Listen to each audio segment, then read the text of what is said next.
palácio, uma sacada, ok? Então, poxa, peraí. Na época que o rei ia para a guerra, Davi estava relaxando na sacada do palácio. Ele devia estar servindo o Deus dele na guerra, porque era a época de fazer isso. E a mente dele estava totalmente desfocada. Já em Isaías 6:8, é o texto também muito famoso que diz, Deus fala, quem que eu vou enviar? E Isaías responde, eis-me aqui, envia-me a mim. Né? Então você vê, Isaías estava numa pegada assim emergente. É agora. Né? Quando Deus perguntou, quem que eu vou fazer? Como que eu vou fazer isso? Quem que eu preciso de alguém? Ele fala, eu. Manda eu. Né? Então você vê aí dois grandes homens de Deus com uma disposição mental bem diferente em uma determinada época da vida. Okay? Não quer dizer que Davi não foi um grande servo, né? Óbvio que não. Mas quer dizer que naquele momento a mente dele estava perdida, já a mente de Isaías bem estabelecida. Né? Eu vou colocar um vídeo aí para vocês. Deixa eu acertar ele aqui para ficar legal. Peraí. Eu vou desligar meu áudio para não dar.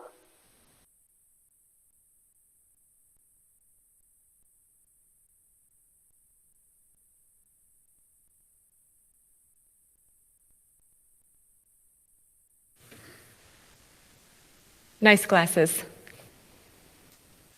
Oh, thanks.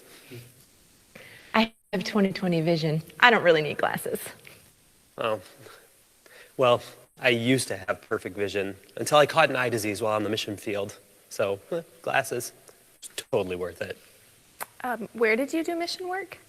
I spent an entire week in Africa. Well, I was in Africa for an entire year. It's amazing how much you get to know Jesus when you're there for that long. Where were you in Africa? I rescue orphans from there all the time. Really? I wonder if you rescue them from the orphanages that I build there. I don't think so. Oh, you wouldn't probably know that they're mine. I don't have my name on the building or anything. I prefer to remain anonymous. Oh, well, I prefer to remain anonymous too, but when you do so much for Jesus like I do, you just can't help but be known. Listen, I have built so many hospitals and churches because I care about the body and the soul.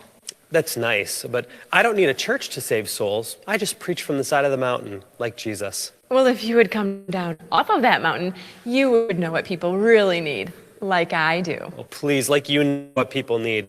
Me and Jesus, we're tight. Look, you guys wouldn't even know Jesus if he came up to you with a sign that said, I'm Jesus. Are you kidding? I've brought more people to Jesus than Jesus. Well, he wouldn't even have a ministry if it wasn't for me. Jesus. What are you doing?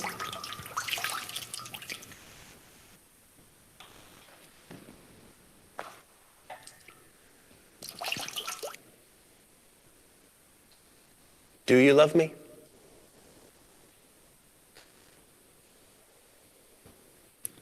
Do you really love me? Then follow me.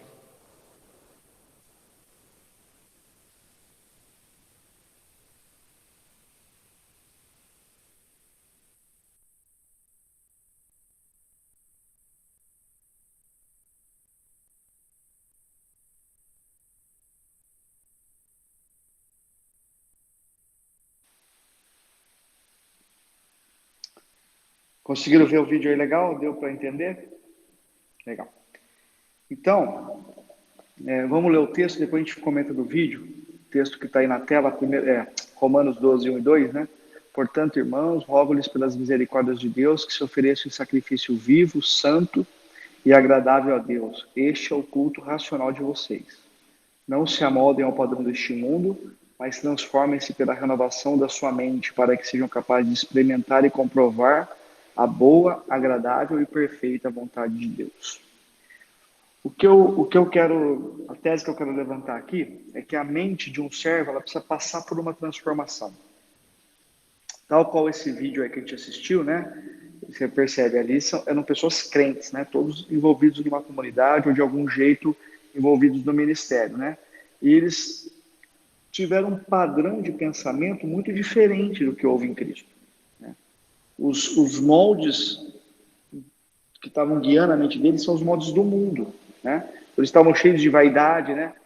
Um falava assim, eu passei um ano na África, o outro falava, eu não gosto de falar, prefiro anonimato, mas ele estava proclamando tudo que ele fez, né? Outro falou, com muito orgulho, eu não preciso de igreja, né? Eu sou a pessoa que salva as pessoas, né? Eles estavam ali brigando para ver quem que era o mais importante e um julgando o outro, né? Isso tudo dentro do mundo cristão. Então, às vezes a gente está dentro da igreja, envolvido na igreja, mas a gente está envolvido por esse sistema cruel, né? De vaidade, de orgulho, etc. E se a gente está vivendo assim, a gente não consegue experimentar o que o texto de Romanos diz, que é experimentar a boa, perfeita e agradável vontade de Deus. A gente precisa passar por uma transformação de mente. E o texto diz, transforme-se pela renovação da sua mente. Okay? Como na vida prática a gente consegue renovar a mente? Porque, cara, é muito difícil. Né? Você tem o seu trabalho, você está envolvido no seu dia a dia, com um monte de gente cruel como essas pessoas. Né? Até às vezes dentro da igreja você encontra pessoas cruéis. E como que eu renovo minha mente? Né? Não existe um processo mágico de renovação de mente. Não tem como você jogar ali um pozinho mágico e agora sua mente é outra, né? Eu gosto muito do exemplo da torneira. Um dia, muitos anos atrás, me contaram esse exemplo, explicando esse texto, eu falei, cara, entendi.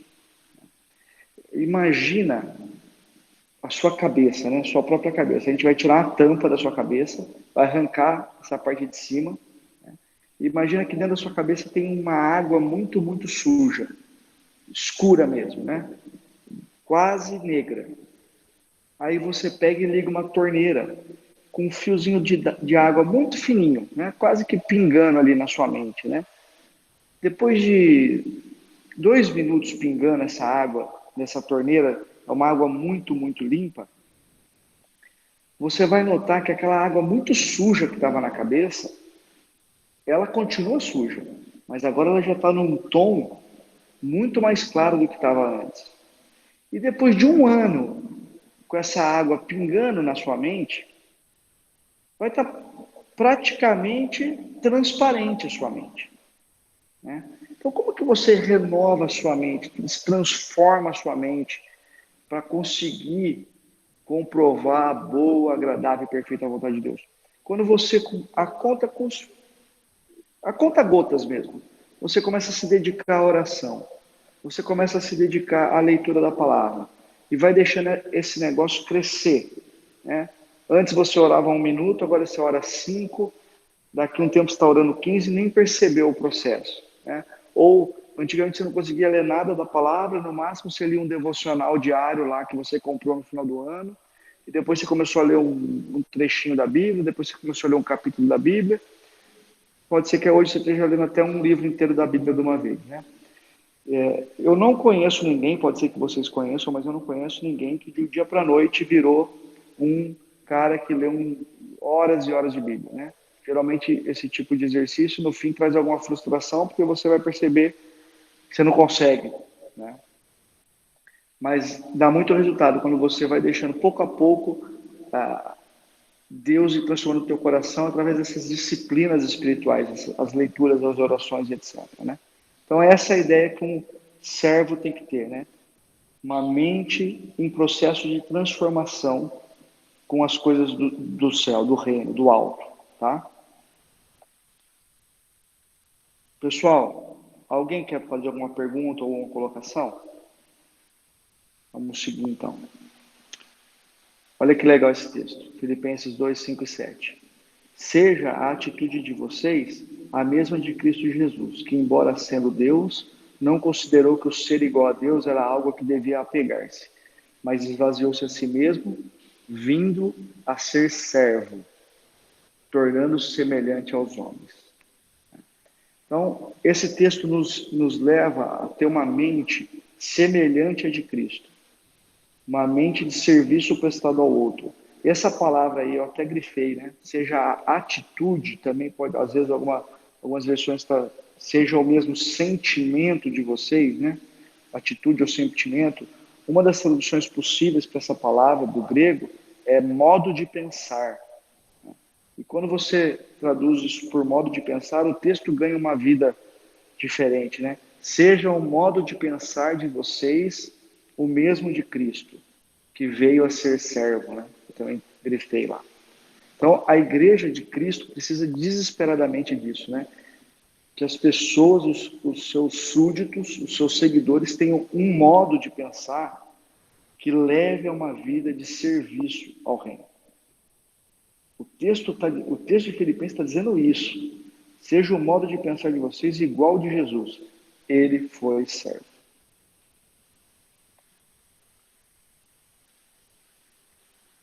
Então eu separei aqui um texto de 2 Coríntios capítulo 10. Nós vamos ver aí 4 barreiras que a nossa mente tem que nos impede de servir. Ou que, se não nos impede totalmente, atrapalha o nosso serviço ao reino. Tá? 2 Coríntios 10, 4 diz assim: as armas com as quais lutamos não são humanas, pelo contrário, são poderosas em Deus para destruir fortalezas. E a primeira barreira, então, que eu quero que vocês anotem aí, são fortalezas mentais. Vou explicar um pouquinho desse contexto para que fique mais elucidado. A igreja de Corinto, a qual Paulo escreve aqui na segunda carta, era uma igreja extremamente problemática. Vocês já devem ter escutado a respeito desse assunto. Eles eram salvos, mas eles viviam de forma muito mais carnal do que espiritual. Né? Tem vários textos que você pode estabelecer esse pensamento, né? Por exemplo, o filho que saía com a mulher do pai, né? Em 1 Coríntios capítulo 5. Então você nota por muitos outros textos que ali era uma igreja difícil, de crentes difíceis. Né? E eles estavam rejeitando, e toda a segunda carta aos Coríntios é uma defesa que Paulo está fazendo do próprio apostolado dele. Porque entrou outros líderes naquela igreja que estavam rejeitando o apostolado de Paulo. Então Paulo passa a segunda carta que descreve totalmente defendendo o próprio apostolado dele, né? E ele está dizendo para os caras para eles não darem ouvidos aos falsos apóstolos que já estavam no meio da igreja de Corinto. Eles estavam sendo acusados, então, de seguir padrões meramente humanos. E Paulo, para esclarecer isso para eles, mostrar para eles o que eles estavam fazendo de errado, né? Seguindo esses falsos apóstolos e os padrões que esses caras traziam, que não eram padrões do alto, Paulo usa uma figura de linguagem muito, muito, muito conhecida na época para ilustrar a mente dos coríntios. E talvez essa seja também o espelho da nossa mente, né? Que rejeita essa ideia de servir. E a figura que é usada é a cidade fortificada, né? Essa ideia de destruir fortalezas é a ideia de uma cidade forte, uma cidade com fortaleza. E essa ideia a gente não tem mais, né? A gente só pode ver hoje quando vai visitar a cidade antiga e ainda ver algum resquício de fortaleza, né? Mas isso era algo muito comum na antiguidade. Uma cidade só conseguia prosperar de ataque de inimigo, com um bom sistema de segurança, né? E muros altos, sentinelas no muro, dentro dos muros, estrategistas de guerra, né? Tudo para proteger a cidade. E Paulo está usando essa figura de linguagem, dizendo que os coríntios têm em suas mentes verdadeiras fortalezas. E Deus esclarece a necessidade de servir, e as fortalezas mentais podem se levantar contra essa orientação de sermos servos. Né? Como isso se dá na vida prática? Isso se dá de diversas formas, mas eu tenho um exemplo que aconteceu comigo e com uma pessoa perto de mim também. Eu tenho 3 filhos, a Sara, a Carol e o Thomas. Né? E eu e minha esposa sempre fomos bastante ativos assim, no ministério da igreja. Né? Sempre a gente estava envolvido com alguma coisinha, trabalhando com alguma coisinha. E quando a primeira nasceu, a Sara, que hoje ela tem 8 anos, né? Cara, Criança, você já é pai de primeira viagem, não sabe o que está acontecendo, né? Ela chora, você já não sabe como fazer ela parar de chorar. E é muito complicado. A segunda, você já tira de letra. Mas a primeira é difícil. E eu conheço bastante gente que se afasta dos ministérios, das funções que tem na igreja quando tem o filho, né? E é um bom argumento, não é? Ah, eu não vou poder ir porque agora eu tenho que... Né, dorme muito tarde, acorda muito cedo, tem que dar mamar, etc. Então eu prefiro me afastar. Legal, tudo bem. Mas não aconteceu assim comigo e com a Paula. Ela, obviamente, teve que se afastar por um tempo, por uma licença óbvia, né, que uma criança necessita, mas logo ela já voltou, eu praticamente não parei, ela já voltou logo em seguida, né? E o que a gente fazia então com a Sara? Ela ia junto, né? Ela, desde muito cedo, eu não deixei essa fortaleza mental que eu já vi criada na vida de muitos outros amigos crentes, atrapalhar o nosso serviço ao reino. Muito pelo contrário, eu tenho isso como uma política pessoal, né? Eu gosto que meus filhos me acompanhem nas coisas que eu faço para o ministério.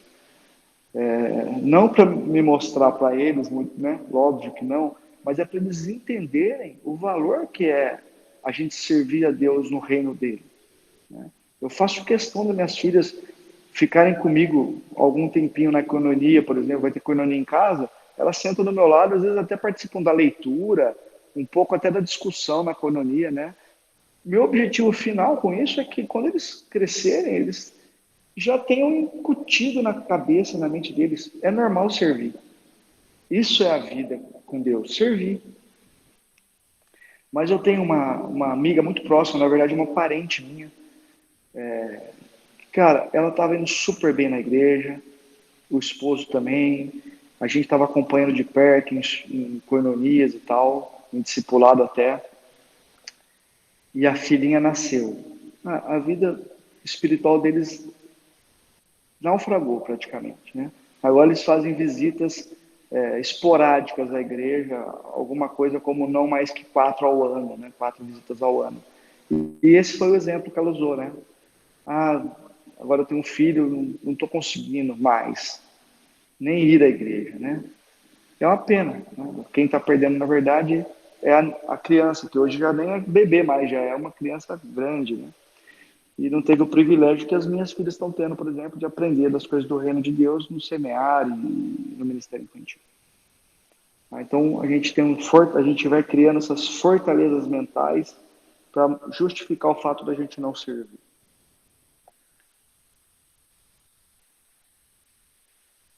O texto segue dizendo o seguinte: destruímos argumentos e toda pretensão que se levanta contra o conhecimento de Deus, e levamos cativo todo o pensamento para torná-lo obediente a Cristo. O que Paulo está dizendo aqui no verso 5? Que os coríntios têm mentes pretensiosas.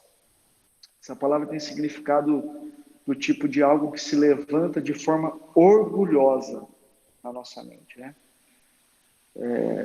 Como que isso se dá na vida prática, né? Quando a gente escuta um ensino bíblico e prontamente a gente fala não. Já aconteceu com vocês isso? Ah, isso não. Comigo já. Né? Até aqui tudo bem, Senhor. Daqui para frente, não. Né? A gente sempre pensa assim, quem que vai querer uma coisa dessa, né? Até agora a minha vida deu certo. Com Deus, com a igreja e tal. Por que eu vou precisar mudar tanto? Por que eu preciso ir tão além assim, né? E na verdade você sim precisa, né? Porque servir de certa forma, tem a ver com humilhar-se, né? É o oposto de se orgulhar. Então, quando a gente é servo, a gente não tem como ser orgulhoso, se a gente é um servo de fato. A gente tem que ser humilde, porque a gente é servo, está servindo, né? Aconteceu um fato, eu venho de um ministério chamado Young Life, no Brasil chama Alvo da Mocidade. Vocês já ouviram falar? Já? Legal. Tem bastante gente na igreja que nasceu em Cristo em Alvo, né? O pastor Wagner nasceu em Alvo, o pastor Vladimir nasceu em Alva e vários membros nasceram em Alva, em Cristo. Mas lá nos Estados Unidos, nos acampamentos que eles têm um negócio chamado casa de hóspede. Porque o ministério é para jovem, né? E a casa de hóspede é um lugar que os pais ou pessoas de interesse são convidados aí para conhecer o acampamento e, de certa forma, contribuir com o ministério, etc. Né? E o que aconteceu? Chamaram um cara para um desses acampamentos, o cara era muito, muito rico, muito rico. E ele era um convidado da casa de hóspedes. Geralmente, quem serve a mesa, quem limpa, quem troca a roupa de cama na casa de hóspede é algum menino ou menina que foi alcançado por Young Life e hoje é um servo Young Life. Né? E por acaso, quem foi destacado para cuidar da casa de hóspede daquele cara muito rico era uma menina conhecida desse cara muito rico, e o pai da menina era mais rico que o cara. E era meio claro isso. Né? E aquele sujeito achou muito estranho. Uma menina que tinha uma posição social ainda muito alta, porque era mais alta que a dele, estava humildemente naquela situação servindo o cara ali, né? Trocando a roupa de cama do cara, botando café na caneca do cara. Né? Servir é humilhante. E uma das nossas barreiras é a nossa pretensão, o nosso orgulho, né? Eu não vou me humilhar tanto. Eu vou só até aqui, mais do que isso não é para mim.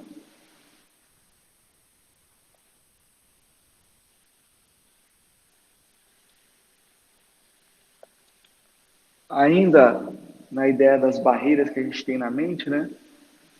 O texto diz: destruímos argumentos e toda a pretensão que se levanta contra o conhecimento de Deus e levamos cativo todo pensamento para torná-los obediente a Cristo. O que está acontecendo aqui, que Paulo está dizendo para os coríntios, é o seguinte: os pensamentos de vocês estão traindo vocês.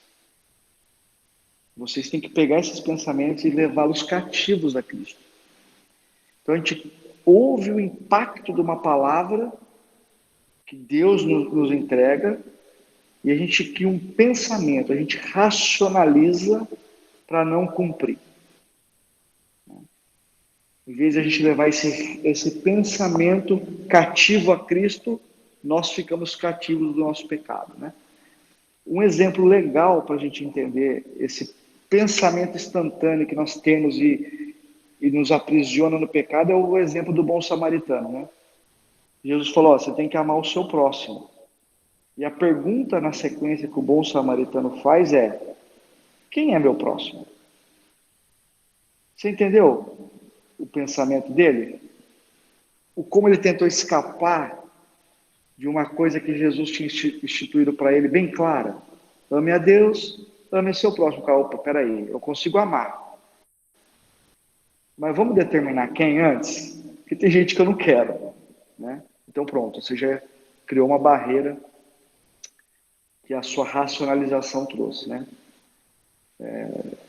Eu vou jogar baixo com vocês, porque é um assunto pesado para qualquer um, né? Mas a ideia de contribuição financeira. Esse é um exemplo de como facilmente a gente levanta barreiras, a gente racionaliza para não entregar o nosso dinheiro conforme as orientações bíblicas, né? Mas peraí, o dia que eu ganhar, eu vou dar. O dia que, se eu receber o aumento, se eu melhorar de vida, a gente vai racionalizando e sonegando o nosso investimento financeiro no reino, né? Agora, se você lembrar em 2 Coríntios mesmo, no capítulo 9, o capítulo anterior a esse que a gente está lendo, né? A gente vai ler lá que a igreja da Macedônia fez uma contribuição generosa. Depois vocês voltam no texto lá e vocês leem isso. Fez uma contribuição generosa. O mesmo texto diz que eles fizeram isso na mais extrema pobreza. Então você vê que os crentes da Macedônia não tiveram a barreira do pensamento, da racionalização, para servir a Deus, né? Eles estavam lá numa condição ruim, péssima em relação a dinheiro e fizeram uma contribuição generosa. Né? É legal pensar que também tem os exemplos bíblicos que foram fracassados, né? E tem os exemplos bíblicos que a gente teve êxito e a gente aprende com isso também. Agora nós vamos tratar da barreira da religiosidade. Talvez essa seja, até para mim, a mais fácil de eu me ver envolvido pessoalmente. Né? Um texto grande aqui, eu vou ler para vocês. Certa ocasião, um perito na lei levantou-se para pôr Jesus à prova e lhe perguntou: Mestre, o que preciso para fazer para herdar a vida eterna? O que está escrito na lei? Respondeu Jesus. Como você a lê? Ele respondeu: Ame o Senhor, o seu Deus, de todo o seu coração, de toda a sua alma, de todas as suas forças e de todo o seu entendimento. E ame o seu próximo como a si mesmo. Disse Jesus: Você respondeu corretamente. Faça isso e viverá. Mas ele, querendo justificar-se, perguntou a Jesus: E quem é meu próximo? Resposta disse Jesus: Um homem descia de Jerusalém para Jericó, quando caiu na mão de assaltantes. Esses lhe tiraram as roupas, espancaram-no e se foram, deixando-o quase morto. Aconteceu estar descendo pela mesma estrada um sacerdote. Quando viu o homem, passou pelo outro lado.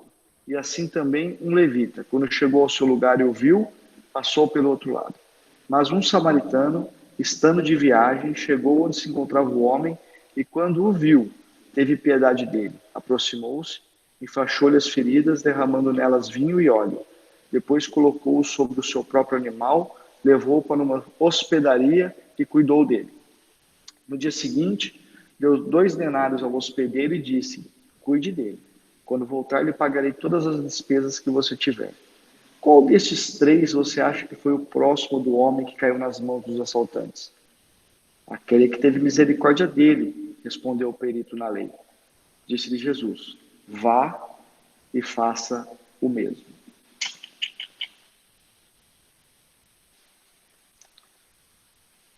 É muito fácil, pessoal, a gente confundir religiosidade com serviço. O fato da gente vir à igreja, frequentar culto, não é sinônimo de ser servo. Okay?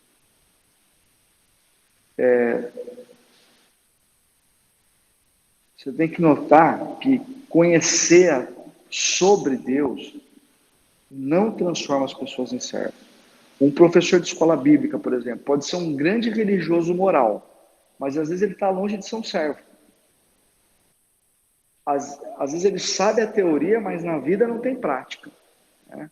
A gente pode querer viver a nossa vida religiosa buscando cada vez mais conhecimento. Eu acho que na nossa igreja isso é até facilitado, porque tem conhecimento com acesso muito fácil, né? Tem até aula de seminário você tem de segunda-feira lá para se informar, né? Mas isso não quer dizer que você é um servo.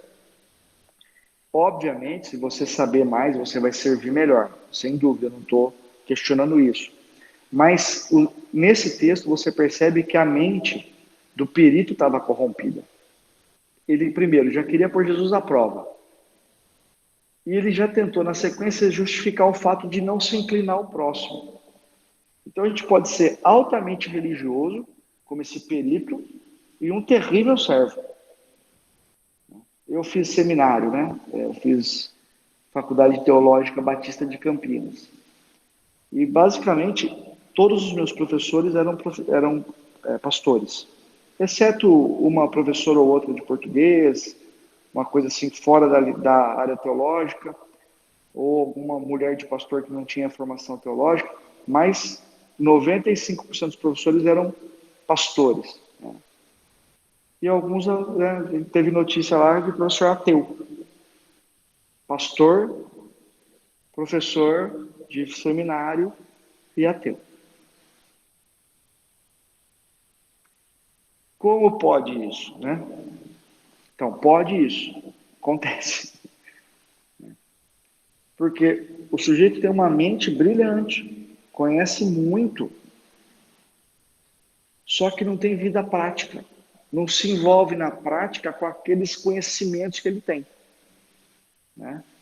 E posso dizer para vocês que isso traz destruição para a vida da igreja, mas é um assunto para um outro momento, né?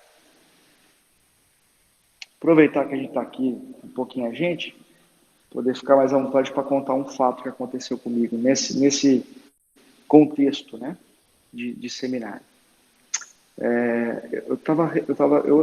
Eu sou um cara que assim, eu ainda sei muito pouco de teologia, né? Teologia é uma área muito profunda, muito difícil, tem que estudar muito.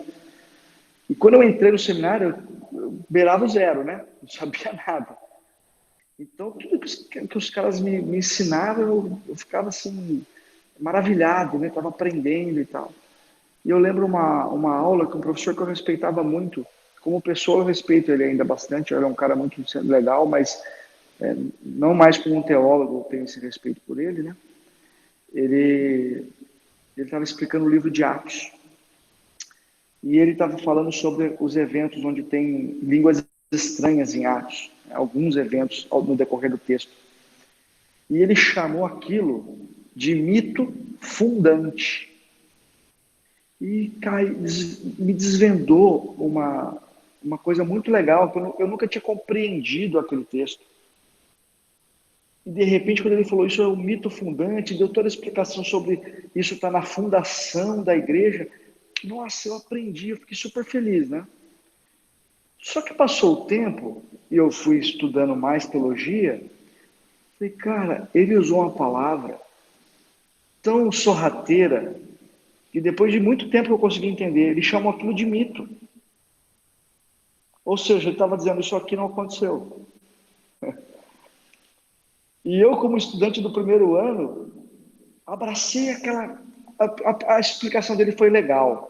Se você só tirar a palavra mito, todo o resto faz sentido. Eu uso isso até hoje, é verdade, né? Aquela experiência da reprodução de línguas estranhas no livro de Atos, né, fez com que os líderes da igreja de Jerusalém, Pedro e os outros apóstolos, que tiveram a experiência de línguas estranhas em Atos capítulo 2, quando eles vão para o mundo gentil, onde Paulo está pregando, e veem que as pessoas gentis estão falando em outras línguas também, aquilo faz com que eles não possam negar a entrada de gentil na igreja cristã, que era altamente judaica.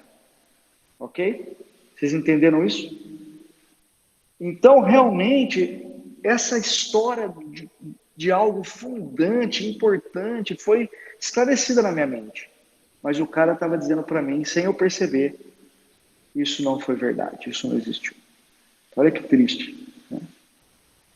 Então, nem sempre um bom religioso é um verdadeiro servo.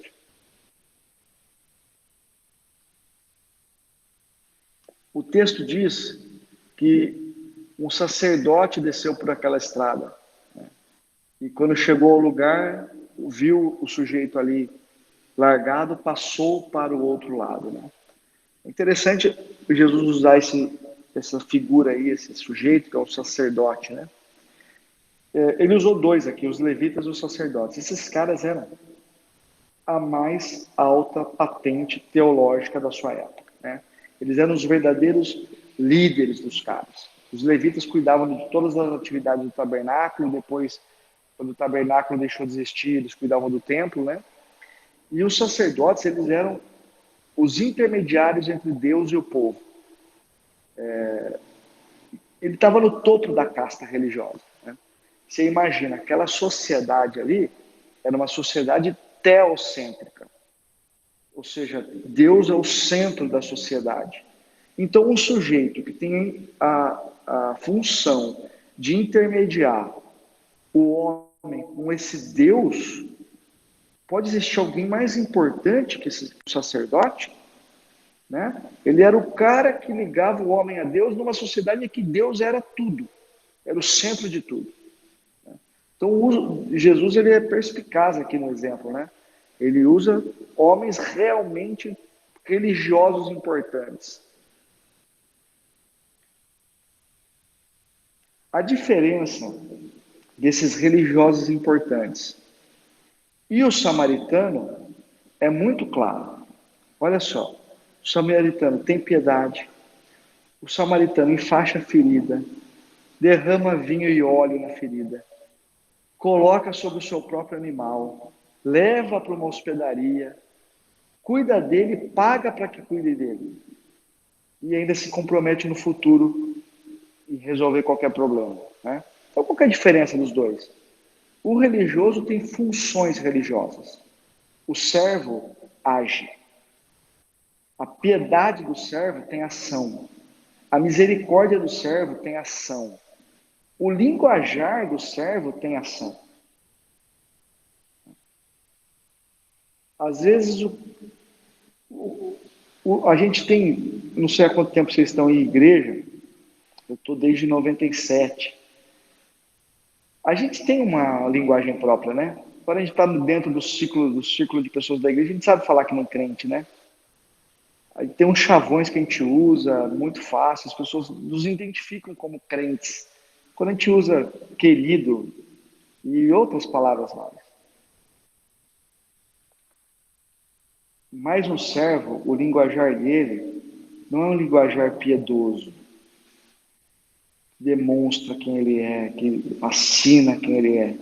A linguagem do cara tem ação. A gente se ilude com essas palavras bonitas que a gente mesmo usa, às vezes, para esconder quem a gente não é, ou quem a gente deveria ser. É uma pessoa que age, uma pessoa que o sim, sim, que o não é não. Você entende?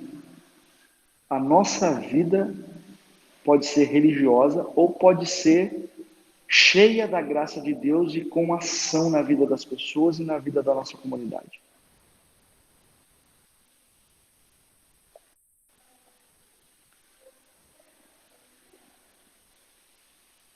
Eu não sei se vocês sabem quem era um samaritano. Vocês já ouviram uma explicação sobre quem era o samaritano? Não? Não, legal. Então, uma oportunidade. O samaritano, naquele contexto, de forma nenhuma, era considerado um cara religioso. Para o judeu, ele era religiosamente misto. Para o judeu de Jerusalém, ele era um cara religioso, ele era impuro. Por que isso aconteceu? O Estado de Israel, não sei se vocês já viram a foto, ele é comprido, né? Jerusalém está bem ao sul. Jerusalém, a cidade de Jerusalém, fica no estado da Judéia.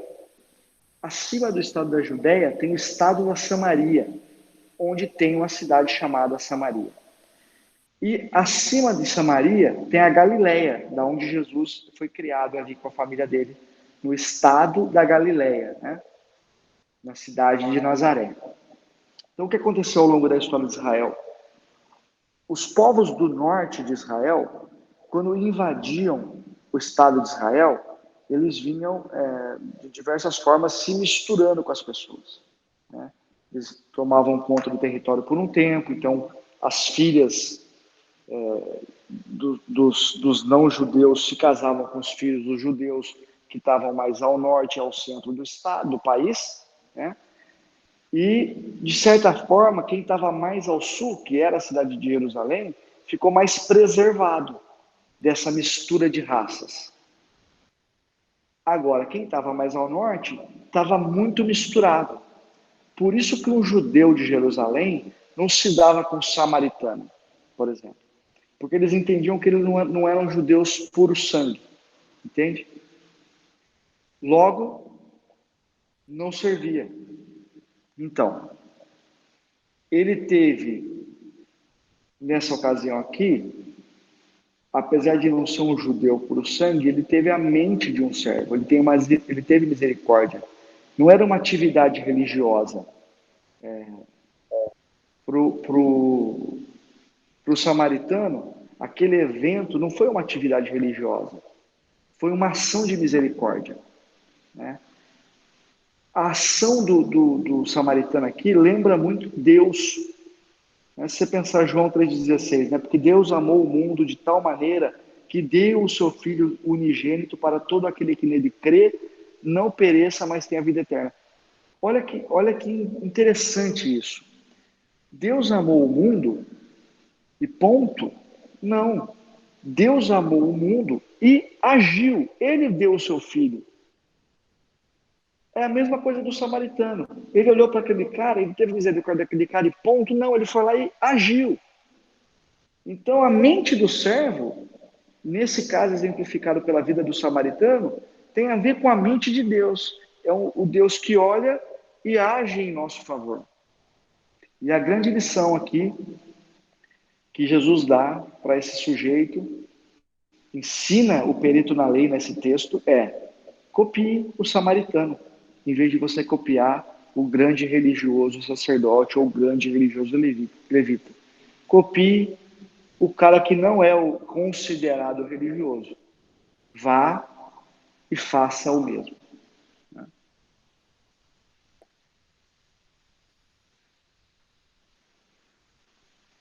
Então, concluindo o nosso encontro de hoje, eu deixei aí, resumidamente, em uma frase, cada tópico que a gente passou.